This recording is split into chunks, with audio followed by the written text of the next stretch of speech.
Hello everyone. सो तीनों retail jewellery companies के आज बिजनेस अपडेट आए हैं, Titan, Kalyan and Senco gold. PN Gadgil का अभी तक अपडेट आया नहीं है, तो कल परसों जब भी आएगा उसको भी डिस्कस करेंगे। अपडेट कैसे हैं तो ये तो हमको मार्केट के रिएक्शन से पता चल ही जाता है। तीनों स्टॉक्स आप देखोगे, इनफैक्ट और भी जो रिटेल ज्वेलरी के स्टॉक्स थे सब आज 3 से 5%, 10, 12% तक का अपसाइड था सब में। तो अपडेट तो ऑफकोर्स अच्छा है, लेकिन मेन हमको देखना है कि यहाँ से आगे का आउटलुक कैसा लग रहा है इन बिजनेसेस का, वैल्यूएशन, ग्रोथ वगैरह, ओवरऑल डील वगैरह, प्लस किस बिजनेस बिजनेस में कोई एक दो पैरामीटर पे कंसर्न लग रहा है, ये सारी चीज़ें डिस्कस करेंगे।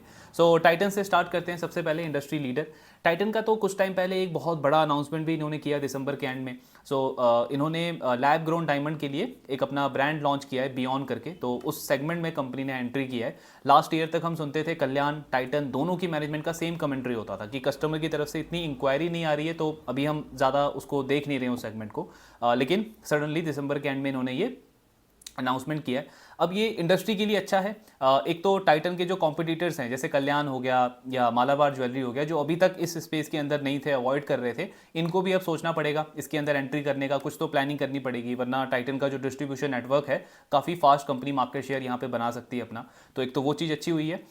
दूसरा, अगर आप लैब ग्रोन डायमंड के पॉइंट ऑफ व्यू से देखो, वो जो पर्टिकुलर सेगमेंट है ज्वेलरी इंडस्ट्री का, उसके लिए भी एक बड़ा पॉजिटिव है। आई डोंट थिंक कि टाइटन कोई डिसरप्शन वाला कुछ केस करेगा, क्योंकि अंडर पेनिट्रेशन बहुत ज़्यादा है इस सेगमेंट के अंदर।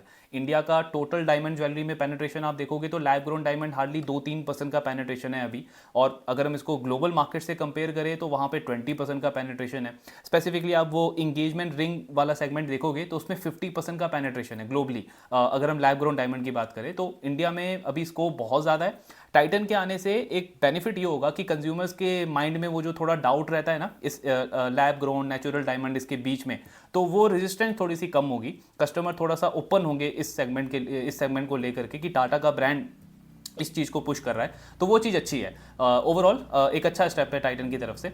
बाकी अब इनका अपडेट देखते हैं, Q3 का अपडेट कैसा आया कंपनी का। ओवरऑल कंज्यूमर बिजनेसेस जो हैं टाइटन के, चाहे इंटरनेशनल हो, डोमेस्टिक हो, ज्वेलरी हो, आईवेयर हो, वॉचेस वाला हो, सबको मिला करके 40% की ग्रोथ आई है कंपनी की Q3 के अंदर। ये मैं जब से इस बिज़नेस को ट्रैक कर रहा हूँ पिछला 3, 4, 5 साल अगर आप देख लो, तो किसी भी एक पर्टिकुलर क्वार्टर में अभी तक का सबसे फास्ट ग्रोथ देखने को मिला है टाइटन की तरफ से। आई थिंक कोविड के बाद जब मार्केट ओपन हुआ था तब कोई एक क्वार्टर था जहाँ पे 30-32% का ग्रोथ आया था इनका। उसके अलावा ये अभी तक का सबसे हाईएस्ट ग्रोइंग क्वार्टर देखा है हमने टाइटन का, 40% का। एंड ग्रोथ आया कहाँ से है, तो जो इनका मेन बिजनेस है ज्वेलरी का, जहाँ से 80 से 85% रेवेन्यू आता है कंपनी का, उसी ने ग्रोथ को ड्राइव किया है। 40-41% ग्रोथ उसी पर्टिकुलर बिजनेस से है। बाकी जो इनका वॉचेस का, आई केयर, इमर्जिंग बिजनेस है जिसमें इनका हैंडबैग का ब्रांड है, परफ्यूम का बिजनेस है, साड़ी वगैरह का बिजनेस है, उसमें सेम वो मिड-टीन की ग्रोथ है। तो मेन ग्रोथ आपकी ज्वेलरी बिजनेस से आई है और ओवरऑल 40% की ग्रोथ है। फिर मैनेजमेंट का क्या कहना है कि जो फेस्टिव डिमांड इस बार हमको देखने को मिली है, अच्छी डिमांड है। एक जो इंपॉर्टेंट फैक्टर है, एक तो ऑफ कोर्स मतलब वी ऑल नो कि गोल्ड के प्राइसेस ही आपके बढ़ गए हैं, तो एएसपी की वजह से मेजरली ये 40% का ग्रोथ है। आई थिंक 60-65% से गोल्ड के प्राइसेस बढ़े हैं पिछले एक साल के अंदर। तो एक तो मेन ग्रोथ वहाँ से आया है। दूसरा, जो हमने Q2 में बहुत सारे बिजनेसेस में डिस्कस किया था कि कंज्यूमर्स ने ना अगस्त का जो सेकेंड हाफ था वहाँ से लेकर के पूरा सितंबर आपका उस तरीके की बाइंग नहीं करी है, उस तरीके की स्पेंडिंग नहीं करी है। एक तरीके से वहाँ पे उन्होंने ब्रेक लगा दिया था, क्योंकि जीएसटी कट का अनाउंसमेंट हुआ था और एग्जीक्यूशन बिल्कुल सितंबर के एंड में हुआ था। तो वो जो मोमेंटम था ना, लोगों ने जो रोक दी थी अपनी बाइंग की, जीएसटी एक बार इंप्लीमेंट हो जाए, और उसके बाद तो हमने देखा चाहे ऑटो सेक्टर हो, एफएमसीजी सेक्टर हो, हर एक कंपनीज के आप Q3 के कंज्यूमर बिजनेस के वॉल्यूम का नंबर देखोगे तो बहुत अच्छा है। तो इवन दो गोल्ड के प्राइसेस 60-65% बढ़ गए थे, लेकिन जीएसटी कट की वजह से, क्योंकि कंज्यूमर का सेंटीमेंट ओवरऑल काफ़ी पॉजिटिव था, तो लोगों ने ना बहुत बढ़ चढ़ के शॉपिंग करी पूरे Q3 के अंदर। तो उसका भी एक एडवांटेज मिला है कंपनी को। 41% की ग्रोथ ओवरऑल उनकी आई है। देन इसके अलावा मैनेजमेंट क्या बोल रहा है, क्या क्या नए नए ट्रेंड्स इन्होंने देखे हैं। एक आप देखोगे जो आपके वो गोल्ड कॉइन्स होते हैं, उनकी सेल्स कंपनी के लिए डबल हो गई है लास्ट ईयर के कंपैरिजन में। तो ये हमको क्या बता रहा है कि एक तरीके का फोमो आप बोल सकते हो। लास्ट 1-1.25 साल में आपका मार्केट, इक्विटी मार्केट ने तो ज़्यादा रिटर्न दिया नहीं है, मतलब फ्लैट से लेकर के सिंगल डिजिट का रिटर्न आया। अगर हम सिर्फ इंडेक्स की बात करें तो उसमें गोल्ड को आप देखते हो तो हर एक साल लगभग 30% 40% का रिटर्न गोल्ड दे रहा है। पिछले 2-3 साल में गोल्ड ऑलमोस्ट आई थिंक 2 से 3 गुना हो गया अगर हम गोल्ड के प्राइस की बात करें। तो एक लोगों में फोमो भी आ जाता है कि यहाँ रिटर्न नहीं आ रहा, एफडी में इतना कम रिटर्न है, तो गोल्ड में इन्वेस्टमेंट के पर्पज से भी हमको इन्वेस्ट करना चाहिए। तो गोल्ड कॉइन में काफ़ी लोगों ने इन्वेस्ट किया है। फिर इसके अलावा जो आपके प्लेन गोल्ड ज्वेलरी है, मतलब जो आपकी प्रीमियम ज्वेलरी हो गई, वेडिंग ज्वेलरी हो गई, उसमें अच्छा डिमांड देखने को मिला है कंपनी को। एंड इनका अगर आप ये स्टड ज्वेलरी भी देखोगे तो काफ़ी क्वार्टर के बाद स्टड ज्वेलरी का रेशियो आई थिंक टाइटन का ऑलरेडी 35 से 40% के बीच में है, लेकिन उसके बाद भी इस क्वार्टर में कंपनी ने 25-26% के आसपास का डबल डिजिट 20s में ग्रोथ दिखाया स्टड ज्वेलरी में।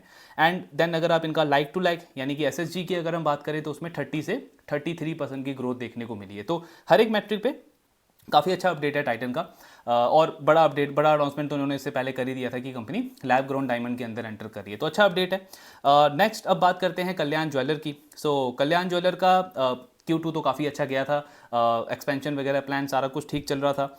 अब इनका अगर हम रेवेन्यू देखें कि Q3 में रेवेन्यू कितना आया है कंपनी का, तो 42% का ग्रोथ इन्होंने रिपोर्ट करा है कंसोलिडेटेड लेवल पे, जिसमें से इंडिया बिजनेस इनका 42% से ग्रो किया है। इंडिया जो मेन बिजनेस है लगभग 90% रेवेन्यू यहीं से आता है, 42% इंडिया बिजनेस ग्रो किया है। अगर इनका एसएसजी आप देखोगे तो 27% की ग्रोथ है। एंड इनकी मैनेजमेंट ने, हमने Q2 का जब इनका कॉन कॉल डिस्कस किया था, दिवाली ऑलरेडी हो चुका था आपका, तब इनकी मैनेजमेंट ने ये चीज़ ऑलरेडी हाईलाइट करी थी उस कॉन कॉल के अंदर कि लास्ट ईयर जब दिवाली आपका चला गया था ना, फेस्टिव पीरियड चला गया था, तो उसके बाद जो 1 सवा महीना था आपका, मतलब नवंबर आता और फिर पूरा दिसंबर, वो काफ़ी वीक पीरियड था, मतलब इतना फुटफॉल नहीं देखने को मिल रहा था। एक तो अर्बन डिमांड उस टाइम पे हम जगह जगह देख रहे थे कि रिपोर्ट करा जा रहा है काफ़ी वीक हो गई है डिमांड, इन्फ्लेशन बढ़ गया है, ये सारे इश्यूज थे। तो इस बार इन्होंने बोला था कि लास्ट ईयर के कंपैरिजन में फुटफॉल हमें अभी भी काफ़ी स्ट्रांग देखने को मिल रहा है। गोल्ड की प्राइसेस काफ़ी वोलेटाइल है, जो बड़ा फेस्टिव डिमांड था वो जा चुका है, लेकिन उसके बाद भी जो पूरा नवंबर है उसमें मैनेजमेंट ने बहुत अच्छा डिमांड का कमेंट्री दिया था लास्ट क्वार्टर में, तो उसी का इम्पैक्ट हमको देखने को मिला है। 42% की ग्रोथ है। एसएसजी भी आप देखोगे 27% से ग्रो किया है कंपनी का। देन इनका मिडिल ईस्ट का बिजनेस बहुत क्वार्टर के बाद हमने देखा इतना सॉलिड ग्रोथ आया है 28%, और मेजर ग्रोथ इसमें आया है एसएसजी से, ज़्यादा स्टोर एक्सपेंशन कंपनी ने वहाँ पर किया नहीं है। फिर इनका जो ऑनलाइन ब्रांड है कैंडीर वाला, उसमें 147% की ग्रोथ है। बेस बहुत छोटा है अभी इसका, लास्ट क्वार्टर में भी आई थिंक 120-130% की ग्रोथ थी। इस साल इनका टारगेट है कि इस ब्रांड में 500 करोड़ का ये रेवेन्यू करेंगे और ब्रेक इवन हो जाएगा। Q4 जो आपका होगा, Q4 ऑफ FY26, उसमें ये वाला ब्रांड इनका ब्रेक इवन हो जाएगा। तो अभी Q3 में और हमको उस पर क्लैरिटी मिलेगा। फिर कल्याण का जो कंसर्न तो नहीं बोलूँगा मैं, लेकिन जो एक चीज़ हमको मॉनिटर करनी है वो है इनका स्टोर एक्सपेंशन। तो इनका पूरे साल का टारगेट था कि लगभग 170 स्टोर्स ही ओपन करेंगे, जिसमें से कल्याण का 84 से 90 स्टोर का टारगेट था इनका इंडिया में, और जो इनका ये कैंडीर का ब्रांड है इसमें कंपनी टारगेट कर रही थी लगभग 90 स्टोर्स के आसपास। अभी तक अगर आप देखोगे ना, Q3 जो कंप्लीट हो चुका है, कल्याण के इन्होंने टोटल स्टोर्स ओपन करे हैं around 46, Q1 plus Q2 plus Q3 46 stores open हुए हैं। और कैंडीर की अगर हम बात करें तो लगभग 37-38 स्टोर्स ओपन हो गए हैं आपके कैंडीर के, लेकिन 3 क्वार्टर आपके जा चुके हैं। तो अगर इसके अकॉर्डिंग अगर हम देखें तो कल्याण का ये जो 4th क्वार्टर चल रहा है जनवरी से मार्च वाला, इसमें इनको कल्याण के खुद के लगभग 35 से 40 स्टोर और ऐड करने पड़ेंगे, वो जो इन्होंने पूरे साल का गाइडेंस दिया था उसको अचीव करने के लिए। और जो इनका ये ऑनलाइन वाला ब्रांड है कैंडीर, इसके भी सेम 40 से 45 स्टोर्स कंपनी को ओपन करने पड़ेंगे Q4 के अंदर। तो एक क्वार्टर के अंदर लगभग 80 स्टोर्स कंपनी को ऐड करने पड़ेंगे दोनों ब्रांड्स के मिला करके। तो ये थोड़ा सा हमको देखना पड़ेगा कि जो इन्होंने गाइडेंस दिया है कि कंपनी उसको मिस कर देगी इस बार, क्योंकि हालांकि अगर आप लास्ट ईयर का Q4 देखो, फिर उससे पिछले साल का Q4 देखो, तो सबसे ज़्यादा स्टोर जनरली कल्याण जो है वो Q4 में ही ऐड करता है, लेकिन इस बार जो गैप इनको फिल करना है वो काफ़ी ज़्यादा है, 35 से 40 स्टोर कल्याण के, फिर 40 से 45 स्टोर कैंडीर के। तो वो एक पार्ट है, वो मॉनिटर करना है कि एग्जैक्ट अगर 84 नहीं भी करते हैं कल्याण के, फिर भी एटलीस्ट 75-80 के आसपास कंपनी पहुंचे। मतलब एकदम से आप अगर 70 कर दोगे, 65 कर दोगे, तो ये बहुत बड़ा अंडर परफॉर्मेंस होगा। तो वो चीज़ हमको देखनी पड़ेगी। अभी कंसर्न नहीं बोल सकते, ऑफकोर्स हो सकता है मैनेजमेंट ने साइन अप करके रखा हो और Q4 में स्टोर ओपनिंग उसकी ज़्यादा हो, कि कॉन कॉल में हमको उस पर क्लैरिटी मिलेगी। बाकी ओवरऑल तो अपडेट अच्छा है। एक और पॉजिटिव चीज़ जो इन्होंने लास्ट कॉन कॉल में बताया कि डेट रिडक्शन कंपनी ने रोक दिया था बीच में Q1 में, लेकिन बैंक से जब इनका वो जो सिक्योरिटी था, कोलेट्रल था, उसको रिलीज़ किया गया, तो इन्होंने डेट रिडक्शन स्टार्ट कर दिया। अभी सेकेंड हाफ में एक्सपेक्टेड है कि कंपनी 200 से 250 करोड़ का डेट रिडक्शन और करेगी, तो पूरे साल में आपका 400 करोड़ का डेट कम हो जाएगा। फिर सेम 400 करोड़ का डेट कंपनी नेक्स्ट ईयर भी प्लान कर रही है FY27 के अंदर। तो आपका जो बैलेंस शीट है वो डी लेवरेज होगा। इससे क्या होगा, आपके P&L में प्रॉफिट के अंदर बूस्ट देखने को मिलेगा, क्योंकि इंटरेस्ट कॉस्ट कम हो जाएगा आपका जैसे जैसे डेट कम होता जाएगा। तो प्रॉफिट के लिए ये बहुत अच्छा है कल्याण के लिए। अगेन कॉन कॉल में हमको और क्लैरिटी मिलेगा कितना डेट अभी तक कंपनी रिड्यूस कर चुकी है। और एक और इन्होंने अपडेट दिया था कि जो इनका वो रीजनल ब्रांड वाला स्ट्रैटेजी है उसके भी कंपनी इस साल के एंड तक 5 से 7 स्टोर ओपन करने का प्लान कर रही थी। तो उस पर क्या अपडेट है, सारे के सारे Q4 में आएंगे या नेक्स्ट ईयर उन्होंने ये डिले कर दिया है, ये सारी चीज़ें भी कॉन कॉल में पता चलेगी। लेकिन ओवरऑल अपडेट अच्छा है कल्याण का। अगर ये 42% का ग्रोथ नहीं भी करते, अब जैसे टाइटन का हमने देखा 40% किया इतने बड़े बेस के ऊपर, सेंको का अभी हम देखेंगे उनका भी बहुत अच्छा ग्रोथ आया है। तो अगर कल्याण फॉर एग्जांपल 30% करता, 35% करता, फिर भी हम यहाँ पे ये नहीं बोल सकते थे कि टाइटन ने बहुत ज़्यादा कल्याण ने बहुत ज़्यादा अंडर परफॉर्म किया है। उसका रीज़न ये है कि आप कल्याण का कंसिस्टेंसी अगर आप देखोगे ना, आई थिंक पिछले 10-12 क्वार्टर का कंसिस्टेंसी देखो, सो हर एक क्वार्टर में कंपनी का एवरेज ग्रोथ 30-35% ही रहा है, इररिस्पेक्टिव की इंडस्ट्री में क्या ट्रेंड चला है। बीच में बहुत ऐसा टाइम भी आया जहाँ पे इन्फ्लेशन बहुत ज़्यादा हो गया, वॉल्यूम ग्रोथ बहुत कम हो गया, कल्याण ने उस क्वार्टर में भी अच्छा किया है। तो सिर्फ एक क्वार्टर में अगर कल्याण का नंबर कम भी हो जाता तो भी मतलब हम ये नहीं बोल सकते थे कि कल्याण ने खराब परफॉर्म किया या कुछ ऐसा। बट अब तो 42% का ग्रोथ बिल्कुल नेट टू नेट टाइटन के आसपास का परफॉर्मेंस है कंपनी का। अब इनका अगर आप वो प्रॉफिटेबिलिटी और ग्रोथ का आउटलुक लोगे ना, तो वो काफ़ी इंटरेस्टिंग बन जाता है। क्योंकि पहले हमने अज्यूम किया था Q2 के रिजल्ट के बाद कि कल्याण का फुल ईयर का पैट लगभग 1200 करोड़ का होगा। अब कंपनी ने 42% का ग्रोथ दिखा दिया रेवेन्यू में Q3 के अंदर। इसका मतलब कल्याण की हिस्ट्री में ये पहला ऐसा क्वार्टर है जहां पे इन्होंने 10,000 करोड़ का रेवेन्यू क्रॉस कर दिया एक सिंगल क्वार्टर के अंदर। और अगर आप इनका पैट मार्जिन अज्यूम करोगे 4% का फुल ईयर ऑफ FY26 का, हालांकि मैनेजमेंट ने लास्ट कॉन कॉल में बोला था कि H2 में जो हमारा पैट है ना, मतलब पैट मार्जिन हमारा इंप्रूव हो जाएगा, क्योंकि एक तो बैलेंस शीट डीलेवरेज हो रही है, उसका एडवांटेज मिलेगा। फिर लास्ट ईयर इंपोर्ट ड्यूटी का इंपैक्ट था, तो लो बेस इफेक्ट का एडवांटेज मिलेगा। बट स्टिल अगर हम 4% का भी पैट मार्जिन अज्यूम करके चले तो भी कल्याण का जो फुल ईयर का पैट है वो अराउंड 1330 करोड़ का बनता है। और उस पर अगर आप इनका फॉरवर्ड पी देखोगे FY26 का, सो वो लगभग 40 के आसपास बनता है। तो अगर मैं ये अज्यूम करूँ कि मार्केट कल्याण को सेम पी देता है, 55 से 60 के बीच में इसका अभी पी है पिछले कुछ मंथ से अगर हम देखें, इनफैक्ट काफ़ी सारे क्वार्टर से अगर आप देखोगे तो सेम पी है कल्याण का 55 से 60 का। तो अगर मैं ये अज्यूम करूं कि कल्याण को 55 से 60 का ही पी मिलना है, इसका मतलब कल्याण का स्टॉक का अगर आप वैल्यूएशन अपसाइड देखोगे ना 40 पी से 55-60, तो लगभग 40 से 50% का अपसाइड सिर्फ वैल्यूएशन का आता है, पी री रेटिंग का आता है। एंड अगर आप इनका करंट पी देखोगे, यानी जब Q3 का रिजल्ट आएगा, पूरा इनकम स्टेटमेंट आ जाएगा हमारे पास में, तब तो इनका जो ट्रेलिंग 12 मंथ का पी जो है वो आपका 47 हो जाएगा।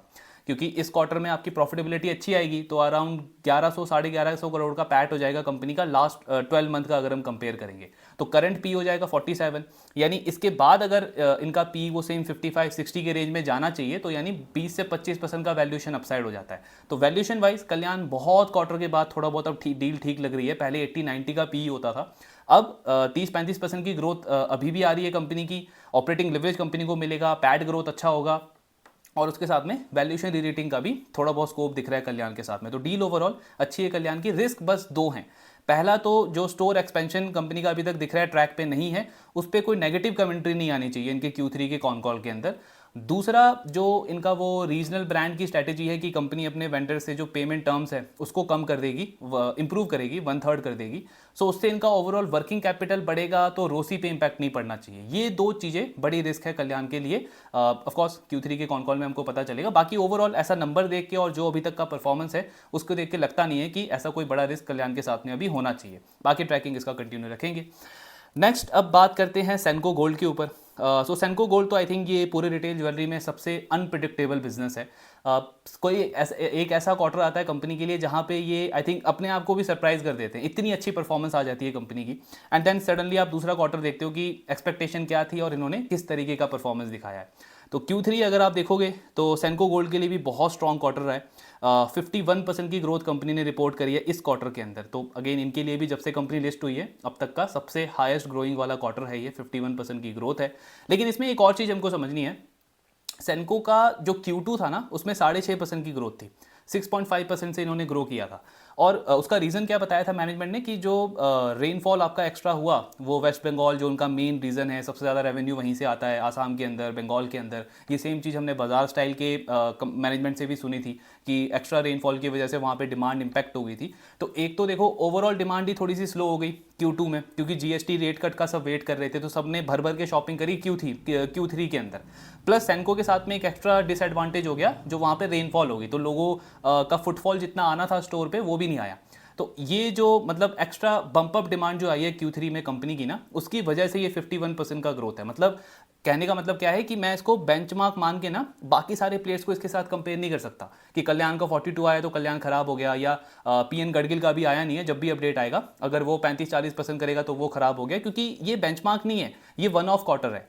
ये एक तो गोल्ड प्राइस की वजह से 60-65% गोल्ड प्राइसेस बढ़ गए, जीएसटी रेट कट, सेंको को एक एक्स्ट्रा एडवांटेज इस क्वार्टर में जो लास्ट क्वार्टर में डिसएडवांटेज था, तो ये तीनों रीजंस की वजह से इनका ये 51% का ग्रोथ है। ग्रोथ अच्छा है, लेकिन मैं इसको बेंचमार्क मान के बाकियों को इसके साथ में कंपेयर करने जाऊंगा ना तो मुझे बाकी बिजनेस बहुत खराब लगेंगे, तो इसलिए मुझे ये सारी चीज़ें देख करके चलनी है। देन कंपनी का एसएसजी आप देखोगे बहुत सॉलिड है, 39% की ग्रोथ इसमें देखने को मिली है। लास्ट 9 मंथ्स में 21% से एसएसजी ग्रो किया है कंपनी का। एंड इनका डायमंड ज्वेलरी तो I think Q4 of FY25 से कंसिस्टेंटली अच्छा कर रहा है। हर एक क्वार्टर में इनका जो डायमंड ज्वेलरी है वो 25-30% से ग्रो किया है। अभी भी आप देखोगे तो 36% की ग्रोथ है, और 9 मंथ्स में 34% से कंपनी का ये डायमंड ज्वेलरी ग्रो किया है। स्टोर एक्सपेंशन सेंको का बिल्कुल ऑन ट्रैक है, 196 स्टोर्स इनके हो चुके हैं। अभी तक 9 मंथ्स में इन्होंने 16 स्टोर्स ओपन कर दिए हैं, 11 फ्रेंचाइजी के, 5 इन्होंने कोको मॉडल के अंदर, 4 स्टोर इनको और ओपन करने हैं, क्योंकि 18 से 20 स्टोर का गाइडेंस रहता है सेंको का, तो बहुत आराम से कंपनी Q4 में कर सकती है उसको। फिर अगर हम आउटलुक देखें कंपनी का, तो मैनेजमेंट का बोलना है कि लाइट वेट ज्वेलरी और जो फैशन ज्वेलरी है उस पर कंपनी फोकस कर रही है। Q4 के लिए करना भी पड़ेगा क्योंकि गोल्ड के प्राइसेस बढ़ गए हैं, तो उन डिज़ाइंस पे कंपनी काम कर रही है। और फिर Q4 में आपका वेडिंग सीजन है, वैलेंटाइन डे है, वुमेंस डे है, प्लस जो कुछ लोकल फेस्टिवल्स हैं उसके बेसिस पे मैनेजमेंट एक्सपेक्ट कर रहा है कि स्टड ज्वेलरी, डायमंड ज्वेलरी हमारा 18-20% से ग्रो करेगा। एंड ओवरऑल पूरे साल के अंदर जो इनका पहले गाइडेंस था 18 से 20%, हर एक साल यही गाइडेंस देती है कंपनी 18 से 20%, अब उसको इन्होंने रिवाइज किया है। अब कंपनी बोल रही है 25% से ज़्यादा का ग्रोथ हम एक्सपेक्ट कर रहे हैं फुल ईयर FY26 के अंदर। बिल्कुल लॉजिकल भी है, क्योंकि 9 मंथ्स में ऑलरेडी आपने 31% से ज़्यादा का ग्रोथ दिखा दिया है, तो अब तो एक क्वार्टर पेंडिंग है Q4, तो उसमें जितना भी ग्रोथ आएगा आप 18-20% से तो ओवरऑल ज़्यादा ही ग्रो करोगे। तो ये ओवरऑल आउटलुक है सेंको का। लेकिन जो 25% इन्होंने गाइडेंस दिया है ना फुल ईयर का, आई मीन अगर सिर्फ 25% की ग्रोथ होती है फुल ईयर के बेसिस पे, तो इसका मतलब होता है कि सेंको का Q4 में जो ग्रोथ है वो मिड सिंगल डिजिट या लो सिंगल डिजिट में होगा। तो आई मीन अगर सिर्फ इतना कम ग्रोथ आया इनका फोर्थ क्वार्टर में, तो वो तो थोड़ा सा खराब ही नंबर माना जाएगा। सो ये थोड़ा सा कंजर्वेटिव गाइडेंस है। इन्होंने पहले के टाइम पे भी गाइडेंस हमेशा बीट ही किया है, उससे अच्छा ही परफॉर्म किया है। सो आई बिलीव कंपनी एटलीस्ट 10-15% के रेंज में तो ग्रो करेगी फोर्थ क्वार्टर के अंदर। तो फुल ईयर का रेवेन्यू इनका ठीक ठाक 8,000 करोड़ के आसपास बन जाएगा। इनके वैल्यूएशन और पैट अगर आप देखोगे तो वहाँ पे काफ़ी इंटरेस्टिंग चीज़ें प्ले आउट हो रही है। हालांकि अभी वैसे ही अगर आप इनका करंट पी देखोगे तो 23-24 है, बहुत कम वैल्यूएशन पे ये ट्रेड कर रहा है। प्लस जब इनका ये Q3 का रिजल्ट आएगा ना, मतलब जब इनकम स्टेटमेंट आएगा कंपनी का, तब इनका जो करंट पी है वो 13-14 के आसपास हो जाएगा, 13-14 के आसपास हो जाएगा। इतना बड़ा पी नीचे की तरफ क्यों जाएगा? क्योंकि जो ई है ना, पी का ई अर्निंग, उसमें बहुत सॉलिड ग्रोथ देखने को मिलेगी सेंको की Q3 के अंदर। मतलब अगर कुछ इन्होंने फिर से नेगेटिव सरप्राइज नहीं दिया, कल्याण, टाइटन, गाडगिल सबको ये आउट परफॉर्म कर सकते हैं। क्यों कर सकते हैं? क्योंकि सेंको का लास्ट ईयर का जो Q3 है ना वो बहुत खराब गया था। वो हैजिंग कॉस्ट इन्होंने पता नहीं क्या क्या किया, तो एवरेज इनका अगर Q3 का पैट देखोगे हिस्टोरिकली, तो कंपनी 100 करोड़ से 120 करोड़ का पैट करती थी लास्ट टू लास्ट ईयर अगर आप देखोगे। पिछले साल इनका वही थोड़ा सा हैजिंग कॉस्ट बढ़ गया, इंपोर्ट ड्यूटी का भी एक इम्पैक्ट था, तो उसकी वजह से इनका पैट जो है वो 30 से 35 करोड़ हो गया था लास्ट ईयर। अब इस बार क्योंकि एक तो वो बेस इफेक्ट आपका नॉर्मलाइज होगा, उसके ऊपर से आपने रेवेन्यू ग्रोथ दिखाया 51% का। इसके साथ में कंपनी का पिछले 2 साल में जो स्टड रेशियो है, डायमंड ज्वेलरी है, वो काफ़ी इंप्रूव हुआ है। लास्ट टू लास्ट ईयर जब इन्होंने 100-120 करोड़ का पैट किया था, तब इनका स्टड रेशियो 8 से 9% होता था। अब वो ऑलमोस्ट 10% क्रॉस कर गया है। तो इससे क्या होगा, आपके मार्जिन्स और बढ़ेंगे। सो कम से कम इनका Q3 का जो पैट है ना वो 200 से 210 करोड़ के बीच में आना चाहिए। मतलब लास्ट ईयर से अगर आप कंपेयर करोगे तो 5 to 6 टाइम का ग्रोथ एक्सपेक्टेड है कंपनी के पैट के अंदर। तो इनका जो करंट पी है वो 23 से सीधे 13-14 के बीच में हो जाएगा जब भी इनका रिजल्ट आएगा। और फिर अगर हम FY26 का पी लेके चलें तो वो भी सेम रेंज में आता है आपका 14 से 15 के बीच में या 16 के बीच में, अगर थोड़ी सी और लो ग्रोथ आती है कंपनी के फोर्थ क्वार्टर में। तो सेंको का डील वैल्यूएशन री रेटिंग के पॉइंट ऑफ व्यू से ना काफ़ी अच्छा बन रहा है करंट लेवल पे, क्योंकि हिस्टोरिकली कंपनी 18-20-25% के रेंज में ग्रो करती हुई आई है।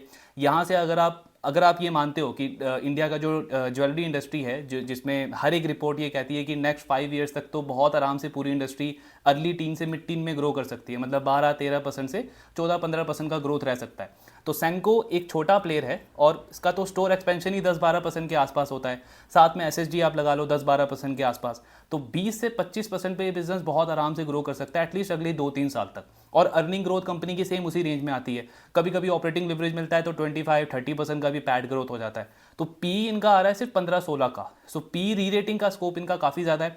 आई मीन हम 50-60 का पी तो एक्सपेक्ट कर ही नहीं रहे हैं, पी अगर 15-16-17 से आपका 30 का भी जाता है तो भी वैल्यूएशन अपसाइड की डील बहुत अच्छी बनती है सेंको के अंदर। बस ये कोई और बड़ा नेगेटिव सरप्राइज ना दे जो इन्होंने लास्ट ईयर Q3 में दिया था, इस साल Q2 में दिया था, वैसा कुछ ना हो, तो एक अच्छा वैल्यूएशन अपसाइड है सेंको के अंदर। सो ये ओवरऑल डील बनती है। कल्याण ऑफकोर्स 40 का पी लग रहा है कंपनी का, फॉरवर्ड पी की अगर हम बात करें जब इस Q3 का पैट आएगा तो 47-48 का पी हो जाएगा। सेंको वैल्यूएशन री रेटिंग के पॉइंट ऑफ व्यू से कल्याण से थोड़ा सा बेटर डील लग रहा है। पीएन गडगिल क्यों इन दोनों से ज़्यादा बेटर लगता है, क्योंकि उसके साथ में दोनों चीज़ें हैं। एक तो उस कंपनी का बेस काफ़ी छोटा है, स्टोर अगर आप देखोगे तो 70 के आसपास स्टोर्स हैं, सेंको के 200 स्टोर्स हैं, तो मतलब सेंको से भी साइज़ में वो ऑलमोस्ट 1.5 टाइम छोटा है अगर हम बेस में कंपेयर करें। फिर गडगिल का स्टोर एक्सपेंशन जो है वो सेंको से फास्ट है, कंपनी 25 से 30% के रेट पे स्टोर एक्सपैंड कर रही है, प्लस उनका वैसे ऑर्गेनिक ग्रोथ भी अच्छा आ रहा है, तो लगभग 25-30% पे कंपनी रेवेन्यू ग्रो कर सकती है, यानी सेंको से फास्ट ग्रोथ के प्रॉस्पेक्ट्स हैं उसके।